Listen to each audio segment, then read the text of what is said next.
میں کہ تسا راہ دیتی تے مرزیہ دروازہ کھولیا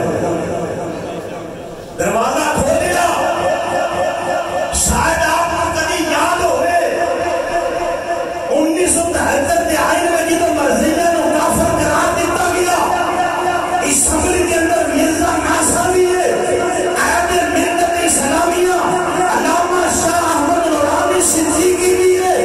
اور حفظ الایمان پار لے آئے صراط مستقیم کی امنانی پار لے کے آ گئے اور کہتے ہیں دیکھو تو یہ کتابت لکھی ہے اگر کروڑوں محمد بھی آ جائے ختم نبوت کے فرق نہیں ہوگا علامہ نورانی صاحب نے آخیا مفتی محمود کو فضل الرحمان نے اپنے کو میرا جواب تو دینا ہے سادہ عقیدہ نہیں سادہ عقیدہ ہے